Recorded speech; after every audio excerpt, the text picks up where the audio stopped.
Court ने कहा है कि इसकी सख्ती से पालन करना जरूरी है, नहीं तो लापरवाही को गंभीरता से लिया जाएगा और सख्त कार्रवाई कहा है। कोर्ट की ओर से इस फैसले को तत्काल प्रभाव से लागू किया जाए, इसमें निर्देश दिया है। जिला मजिस्ट्रेट की निगरानी में नगर पालिका अधिकारी ये सुनिश्चित करेंगे कि कैंपस में ऐसी बाड़ेबंदी की जाए। नेशनल और स्टेट हाईवे पर जगह जगह हेल्पलाइन नंबर दिखाए जाएंगे, इससे कंट्रोल रूम से जोड़ा जाएगा, जिससे कि वहां बताया गया इस तरह की स्टेटस रिपोर्ट जो है सुप्रीम कोर्ट में देनी होगी। वहाँ पे नामित अधिकारी का नाम जो है संस्थान के गेट पे लिखा जाएगा।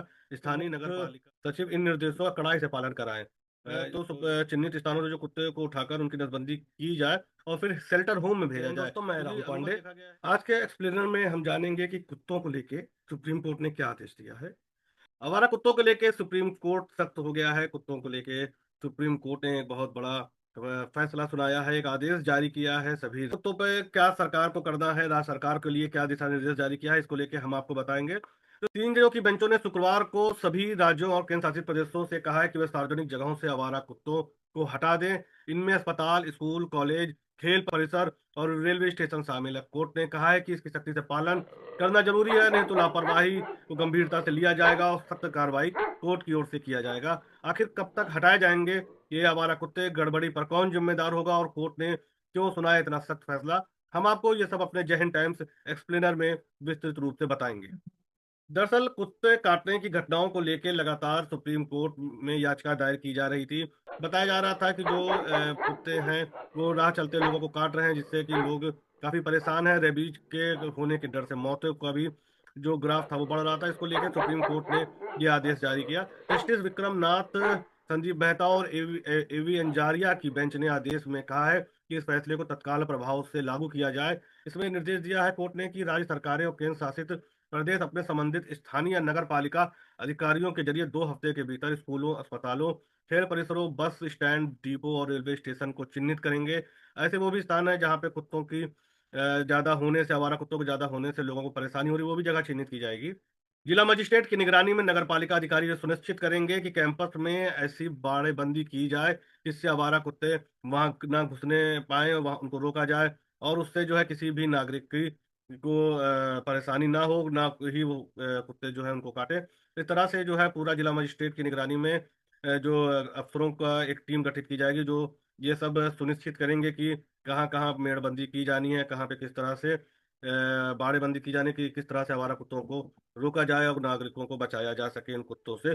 सभी नेशनल और स्टेट हाईवे पर जगह जगह हेल्पलाइन नंबर दिखाए जाएंगे, इससे जिससे यात्री आवारा पशुओं की सूचनाएं दे सकें। इन हेल्पलाइनों को स्थानीय पुलिस, एनएचआई और जिला प्रशासन के कंट्रोल रूम से जोड़ा जाएगा, जिससे कि वहां बताया जा सके कि वहां कुत्ते अधिक हैं। या तो किसी प्रकार की कोई शिकायत हो तो कंट्रोल रूम तक पहुंच जाए कि कहाँ कुत्ते अधिक हैं या परेशानी हो रही, तो वहां पे जो संबंधित विभाग के अफसर हैं या कर्मचारी हैं वहां पे जाके उनको, आवारा कुत्तों को वहां से हटा पाए। इस तरह के आदेश जो हैं सुप्रीम कोर्ट ने दिया हुआ है। अदालत ने कहा है कि निर्देशों को पूरे भारत में समान रूप से लागू किया जाएगा और 8 हफ्ते बाद 13 जनवरी को सुनवाई में सभी मुख्य सचिव और एनएचआई के अध्यक्ष अनुपालन प्रमाण पत्र दाखिल करेंगे, जिससे इसमें हाईवे से आवारा पशुओं को हटाने और शेल्टर होम, गश्ती दलों का गठन और हेल्पलाइन की स्टेटस रिपोर्ट देनी होगी। बताना होगा कि उन्होंने आखिर इन 2 महीनों में जो ये 2 महीने उसमें इन्होंने क्या किया अभी तक कि किस तरह से इन्होंने कमेटी गठित की, कहाँ कहाँ कितने आवारा पशुओं को हटाया गया, कहाँ शेल्टर होम बनाया गया।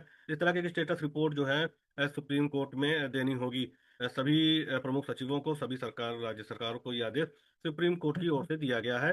सुप्रीम कोर्ट ने निर्देश दिया है कि स्कूल, अस्पताल, रेलवे स्टेशन जैसे हर चिन्हित जगहों पर प्रबंधक रख रखाव और सफाई के लिए जिम्मेदार एक नोडल अधिकारी को नॉमिनेट करेंगे। उसी की जवाबदेही होगी कि इन आवारा पशुओं, इन आवारा कुत्तों को लेके कि ये सुनिश्चित करेंगे कि आवारा कुत्ते कैंपस में ना प्रवेश करें और ना वहाँ घूमते दिखे। ये नोडल अधिकारी जो नॉमिनेट किया जाएगा प्रशासन की ओर से, उसकी ये जिम्मेदारी होगी कि आवारा कुत्तों वो किस प्रकार से रोके या उससे जो लोग परेशान हैं या परेशानी लोगों को ना हो, इसलिए ये जो है जिम्मेदारी नोडल अधिकारी की होगी। वो सुप्रीम कोर्ट का आदेश है। उसके अनुसार नामित अधिकारी का नाम संस्थान के गेट पर लिखा जाएगा। जिस संस्थान में जैसे पे तो वहाँ पे लिखा जाएगा गेट पे, इस इलाके के नगर निकाय या प्राधिकरणों को भी सूचित किया जाएगा। और वहाँ पे नामित अधिकारी का नाम जो है संस्थान के गेट पे लिखा जाएगा। स्थानीय नगर पालिका जो प्राधिकरण है और पंचायतें ऐसे सभी कैंपस का हर 3 महीने में कम से कम एक बार नियमित निरीक्षण करेंगी और वहाँ के लोगों से ये फीडबैक भी लिया जाएगा कि वो आवारा कुत्तों कुत्तों से परेशान हैं कि नहीं है, वहाँ पे कुत्ते मौजूद हैं कि नहीं, ये भी सुनिश्चित करना प्राधिकरण के और नोडल अधिकारी और जो नॉमिनेट अधिकारी है उसका ये काम होगा कि वो देखे कि वहाँ पे कुत्ते जो आवारा कुत्ते हैं उससे लोग परेशान तो नहीं है, या अगर वहाँ कुत्ते हैं तो वो कहाँ पे हैं ये सुनिश्चित करना होगा। सुप्रीम कोर्ट ने सख्त चेतावनी दी है इसको लेकर, अगर सख्ती से पालन नहीं किया जाता है तो अधिकारी को जो व्यक्तिगत तौर पर इसको जिम्मेदार ठहराया जाएगा। जवाबदेही उस नोडल अधिकारी की तय कर दी है सुप्रीम कोर्ट ने कि अगर कोई सख्ती से इसका पालन किया जाए और अगर कोई परेशानी होती है तो पूरी तरीके से व्यक्तिगत तौर पर जिम्मेदारी उस अधिकारी की होगी। आदेश में कहा गया है कि सभी राज्यों और केंद्र शासित प्रदेशों के मुख्य सचिव इन निर्देशों का कड़ाई से पालन कराएं। सचिव इन निर्देशों को जो है लेके जल्द ही कोई पत्र जारी कर सकते हैं सभी जिलाधिकारियों को संबोधित करके कि उनको जो है किस प्रकार से अपडेट ठहराएंगे। सुप्रीम कोर्ट ने अपने आदेश में कहा है कि और बड़ी सख्ती से ये बात कही गई है कि ये कुत्ते उठाए जा रहे हैं तो चिन्हित स्थानों से जो कुत्ते को उठाकर उनकी नसबंदी की जाए और फिर शेल्टर होम में भेजा जाए, क्योंकि अमूमन देखा गया है कि जहां से कुत्ते उठाए जाते हैं तो नसबंदी करने के बाद जो संबंधित विभाग है उनको उन्हीं स्थानों पर वापस छोड़ देता। तो सुप्रीम कोर्ट ने सख्त लहजे में कहा है आवारा कुत्तों को उसी स्थान पर वापस नहीं छोड़ा जाएगा जहां से उन्हें उठाया गया था। अगर ऐसा करने की इजाजत दी गई है तो इन जगहों से आवारा कुत्तों से मुक्त करवा पाने का मकसद पूरा नहीं होगा। यानी कि साफ है कि अब जिन स्थानों से कुत्तों को उठाया जाएगा उन स्थानों पे वापस नसबंदी के बाद उनको उन कुत्तों को शेल्टर होम में पहुंचाए जाने की बात सुप्रीम कोर्ट ने कही है। और सबसे दिलचस्प बात ये होगी कि शेल्टर होम जो बनाने को लेके कवायदे चल रही हैं वो अभी तक तो जो पूरी नहीं भी हो पाई है, तो कहाँ पे जगह मिलेगी और जो पूरे प्रदेश के और सभी प्रदेशों के और केंद्र शासित प्रदेशों के पास जो जमीनें हैं वो शेल्टर होम में कहाँ पे देंगे। ये अभी से नहीं काफी समय से कुत्तों के शेल्टर होम को लेके प्रयास किया जा रहा है, पर ना तो जगह मिल रही है क्योंकि जगहों की कीमतें इतनी ज्यादा हैं कुत्तों को रखने के लिए कहाँ पे शेल्टर होम बन जाए। इसको लेके भी प्रशासन काफी परेशान रहेगा, ऐसा भी लगता है। पर क्योंकि अब सुप्रीम कोर्ट का आदेश आ गया है तो जल्द ही ये शेल्टर होम को बनाना होगा कुत्तों के शेल्टर होम को। जो आदेश में कहा गया मवेशियों और अन्य आवारा पशुओं को उचित शेल्टर होम या गौशाले में रखा जाएगा। ये सभी आवश्यक भोजन पानी और पशु चिकित्सक देखभाल प्रदान किया उनको करना होगा कि जो चिकित्सा है और ये सब चीजें भी प्रशासन और सरकार की जवाबदेही होगी। इससे पहले 22 अगस्त को इसी बेंच ने कहा था कि कुत्तों को कीड़े की दवाई देने नसबंदी करने और एंटी रेबीज वैक्सीन लगाने के बाद उसी इलाके में वापस छोड़ा जा सकता है। सिर्फ रेबीज से संक्रमित और आक्रामक स्वभाव वाले कुत्तों को वैक्सीन लगाकर अलग शेल्टर होम में ही रखा जाएगा। सुप्रीम कोर्ट ने जो ये बात बीते दिनों जो बेंच ने कही थी उसको अब मना कर दिया गया है कि जो पहले कहा गया था कि नसबंदी और एंटी रेबीज वैक्सीन लगाने के बाद उनको वापस उनके इलाके में छोड़ा जाए, लेकिन अब कहा गया है कि उनको वापस उन वहां उस जगह पे ना छोड़ के शेल्टर होम में रखा जाए। फिर ऐसा क्या हो गया, वर्ल्ड हेल्थ ऑर्गेनाइजेशन यानी WHO के मुताबिक दुनिया में हर साल 55,000 से ज्यादा लोगों की मौत रेबीज से होती है। इनमें से हर तीसरा यानी करीब 18 से 20,000 मौतें भारत में होती हैं। भारत में डॉग बाइट से मरने वालों आधे से ज्यादा 15 साल से कम उम्र के बच्चे हैं। केंद्रीय पशुपालन मंत्री SP सिंह बघेल ने 1 अप्रैल 2025 को लोकसभा में बताया था कि 2024 में देश भर में कुत्तों के काटने के करीब 37,15,000 मामले दर्ज हुए हैं, जबकि साल 2023 में ऐसे 30,52,000 मामले सामने आए थे। इससे पहले 11 अगस्त को सुप्रीम कोर्ट के जस्टिस JB पारदीवाल और जस्टिस R महादेवन की बेंच ने कुत्तों के काटने और रेबीज की बढ़ती घटनाओं पर चिंता जताते हुए कहा था कि छोटे बच्चे किसी भी कीमत पर रेबीज का शिकार नहीं होना चाहिए। कार्रवाई ऐसी हो जिससे लोगों को भरोसा हो कि वो बिना डर के घूम सकते हैं, उन पर आवारा कुत्ते हमला नहीं करेंगे। इसमें कोई भी भावनात्मक पक्ष नहीं होना चाहिए।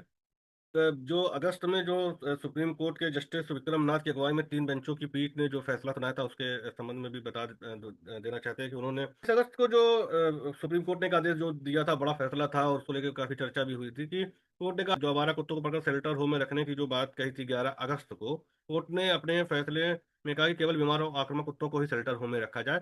ये भी कहा गया था कि कोर्ट ने कहा कि आवारा कुत्तों को शेल्टर होम में नहीं रखा जाएगा, जहां यहाँ तक कि जिन कुत्तों को शेल्टर होम में भेजा गया है उन्हें तुरंत छोड़ा जाए। नसबंदी और टीकाकरण के बाद कुत्तों को छोड़ा जाएगा।